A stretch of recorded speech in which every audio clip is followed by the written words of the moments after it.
Yes. That's some fun stuff. Aaron Berg, he is the host here at The Stand at Frantic. Frantic Mondays. Frantic Mondays, gotta love it. Been part of the Free Comedy Festival for how many years? 3 years? 4 years now. I love this guy. Love this guy. Always gives us a good shout out. You just got married? Yes. Is it beautiful? Was he meet hand? Yes. How'd everything go? Everything? Wedding day was great.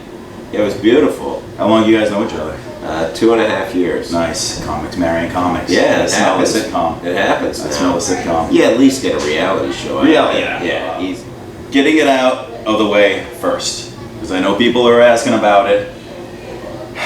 Game of Thrones or Walking Dead? Oh, never watched one episode of Game of Thrones. Walking Dead I was into for a little while. Hang on, I'm going to lean forward. Oh, do it, do it.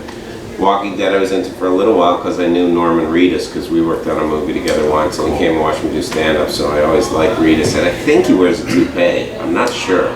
But his Twitter moniker is Big Bald Head, and then he's got this great head of hair that's way too long for like a 40-year-old to have. I've been doing stand-up for 15 and a half years now.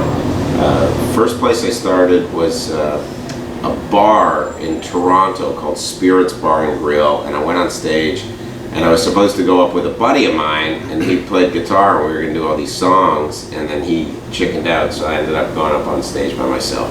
But that's not really when I count starting. I counted like my first club set, which was at a Yuck Yucks in Toronto, and that was 15 years ago, I think. January 20th, 2001. My influences were like Sam Kinison, Lenny Bruce, Richard Pryor, but who was, there's noise back there. Noise is good. Noise is good. We like the noise. I don't mind the noise. Who did I like that? There were a whole bunch of Canadian guys that I were watching that were doing really well that moved to England inevitably. There were like longer form comics like Sean Collins, Craig Campbell, guys that were storytellers but really brilliant and funny.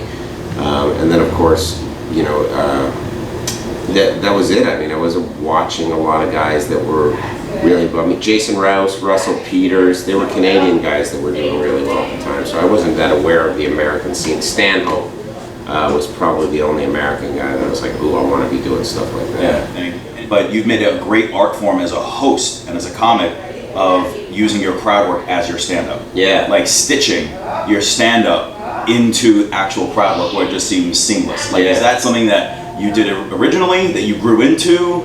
I watched guys do it and I was like, wow, I wish I could do that, but it seemed so distant to me. So what I did initially was like crafted an act. I did a one-man show before I got good at stand-up, and then I cannibalized that one-man show because I was a stripper for a while and a bodybuilder, and like dabbled in the realms of male prostitution. Bodybuilder. Yeah, all the good things that you want to do when you start stand-up. So I took that, made a one-man show out of it, and then I cannibalized the funniest parts of that and turned it into stand-up. So it was really unique stand-up. And that kind of made me stand out a bit more. And I did that act for probably 7 years. Like, even until I moved to New York, the first couple of years I was just doing that because I was trying to kill all the time. And then I was like, I don't want to do this act anymore. And it's a time, like, the stories still hold up. One of the stories that I was doing 10 or 11 years ago will be on This Is Not Happening on Comedy Central next month. So they still held up, but I was like, I want to experiment and see how I can go deeper into the art form. And that's how the crowd work essentially came up. And I got suspended for, I got sent to private school. I was out of like 6 high schools, I think. Okay. Yeah. So you finally found your niche. Yeah, private school kind of saved me, and then I got into writing there. I had a great English lit teacher and writer's craft teacher, and then I became like the editor of the school newspaper, and that was where I first got my edge. And he's like, if everybody likes what you do and you're doing something wrong, you want people upset. You just did that. I got a blowjob on stage once. Yeah. How long ago was that?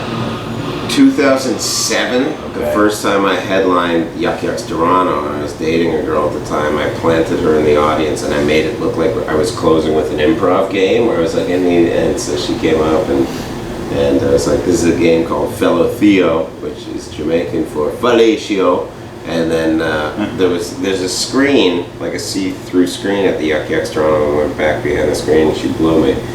Is Trump fucking crazy, or is he a genius? Oh, probably a bit of both. I can't vote because I'm still not an American citizen. I vote for Trump in a second. You vote for Trump in a second? Yeah. Trump 2016? No brainer. Trump 2020? Mm-hmm. We mentioned, obviously, we're here at the stand. What has the stand and Frantic meant to you, and what has it done for you as a comic? When I first moved here, I always was like, oh, I love what Cringe Humor was doing, and I wanted to work with them on whatever level it was because I loved their standpoint on stand-up. And so I came in and auditioned, and it was packed, and I had people standing up, slapping tables, and I was like, well, I would imagine, no one came up and said you're passed, but I'm like, he saw that set, and I'm gonna imagine I'm passed. So I went up, and I was like, yeah, I want to start working here, and I really want a place to develop. So, and it was like, at that point, it was like, well, we'll try and get you on some midnight shows and stuff like that. So it's, I mean, it's such a great club, and it's such a great hang, and it's such a good place to develop. Like, I feel like as a comic, I've gotten to a point now where it's not, there's never fear about doing new material. That's what the New York grind does for you, is because you're always working with the best comics in the world. So there's no fear. So a club's just a club, and Frantic gives me that thing where it's like I had like a big showcase or something, and I was kind of walking around like a bit nervous, which is rare. And Patrick said to me, he's like, just go down and treat it like it's Frantic, and I did, and it went great. It's good. So, it's yeah. good. You want to tell me about your books? The two titles. Yeah, well, the first book is Mr. Manners, Proper Etiquette for the Modern Degenerate. It's really dirty and really funny. And then the second book is American Etiquette, Failing Upwardly on Fox News Nation. And it was very intelligent and political and so barely compared to the other one, which was so odd, because I was like, oh, if I write a clean book, it'll go way bigger. And all it did was attract more attention to the first book. So. No, it's fine. It was basically the same as comedy. You had to go and do amateur nights and stuff like that, and then bringers. You have to bring some people. I don't think I ever did. They may have changed it now, but I had to go to like these dumps, and then when you got good enough, they were like, all right, come in on a Thursday, and I went and worked at like the best club in Toronto on a Thursday, and then you worked your way up, and then you started doing weekends, and it was electric. But like if someone's starting out, you had a much different background of stripping and bodybuilding and everything. Like, what are some of like the key points you would tell like a new comic, or someone wants to do comic, or someone that might want to do your type of comedy? Don't be a weasel. There's people I see that are like, there's a guy that really got under my skin. I was talking to some other comics, and he's like lying about his credits to try and get in at clubs and stuff. And saying he was in stuff where, like, you know, he'd been a background actor, but he's like, hey, I'm in this movie. And we all got angry, and I watched the movie, and I was like, he's background!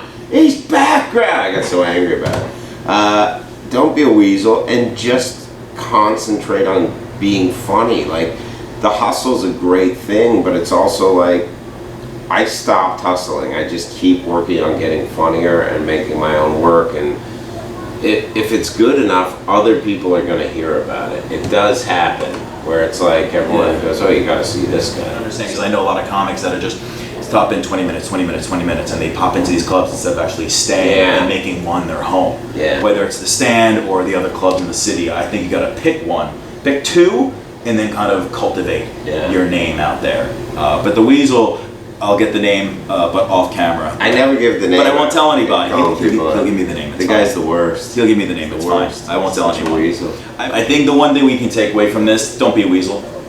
Don't be a weasel.